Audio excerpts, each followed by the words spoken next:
Hi, I'm Rick Conlow. I'm glad you're here. We're going to talk about 3 ways to motivate yourself today. Let's get it done today and not wait till tomorrow, because you see, we all have bad days and good days. Some are just better than others and some are worse than others. And when it's not going so well, we need to pick ourselves up. It's kind of a do-it-yourself job, I think you'd agree.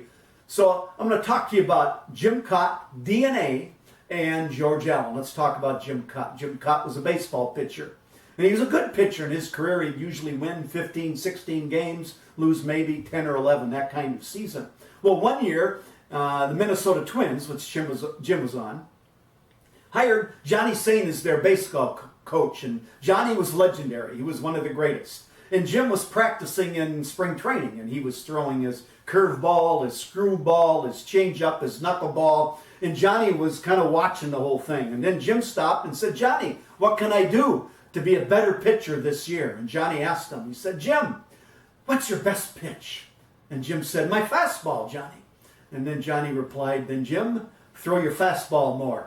And so Jim worked on that and practiced on that more. And he had a great season. He won 25 games, and the Minnesota Twins won the pennant. And the moral for us is what we need to do is focus on our strengths. See, too often, salespeople and IT people and customer service reps and managers will focus on their weaknesses, the things that people tell them they have to do better. And that's good and well. We want to do that so those weaknesses don't get in our way. But where we find victory, where we find more success, is in our strengths. So we really need to do a good job to find out, what are we good at? What's our passion? What's our skill and greatest competence? And really work on that and become masters at it, because that's where we're going to win. The second area is DNA. Yes, it's about that makeup of the human body. See, some scientists published a study in the scientific journal, and I was reading it by chance, and I found they were comparing the DNA of a gorilla to a human being, and they found the difference was 1.6%. Then they did the same, not much by the way, then they did the same thing between a gorilla and a human being and a chimpanzee, and they found it was only 1.2%, getting closer. But I think you'd agree with me that that difference makes all the difference in the world. So we really got to focus on little things. That's what this is all about. See, small things done consistently in strategic places creates major impact. Yes, in DNA, but in other things. For example, in communication, listening is one of those critical skills. There's lots of skills related to communication. But in listening, it's critical because not enough people do that. For example, in customer service and sales situations, they found the best performers listen 2/3% more. And in the listening skill itself, there are 11 competencies, and 2 of them are most crucial. One is, do you want to listen? And then the other is, do you paraphrase? And that's like playing back to the other person what you heard them saying. What I hear you saying is. That's important to be able to do that because it communicates empathy in the customer relationship. So we need to look for those areas that have that kind of leverage point in terms of results. Another area, say in the world of leadership, coaching is one of those skills that most leaders don't do very well. In leadership derailment studies, they find that it's almost absent in managers today. And so that's a key skill. And then even in the coaching process, knowing how to do that. And it's more about asking key questions than it is telling.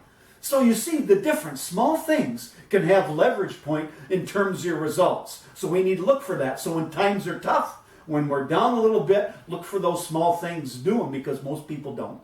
And get a difference, get a result. It'll pick you up and it'll help you charge forward. And then the third area I want to comment on is George Allen. Now, George Allen was a football coach. And he was the top 3 winningest coach of all time. In fact, he coached at the Los Angeles Rams and Washington Redskins, and he's the winningest coach in their histories. So what does that mean? What about George Allen and us? Well, George Allen was studied, and they looked into what he did that made that difference. Because, see, what he did, he's able to take veteran ball players and make them winners. Losing teams turned into champions. And as they studied him, they found out he had this phrase, do one more. Yes, do one more. In other words, go that extra mile. So George Allen explained it that if the opposing team practiced 2 hours, his teams would practice 2.5. If they watched films for an hour and a half, his teams would watch them for 2 hours. So he trained his players not only as a team to do that little extra, make that second effort, but it caught on as a value for the individuals, and they do it in the ball games.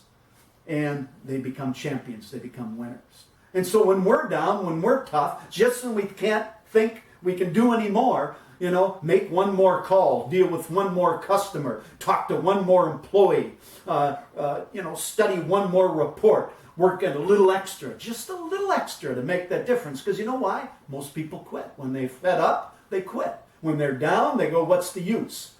Forget it. They don't do it. And so when you do, you'll win. So we've talked about 3 key things to help you motivate yourself. And the first one had to do with focus on your strengths. Really zero in on what you do well and do that more.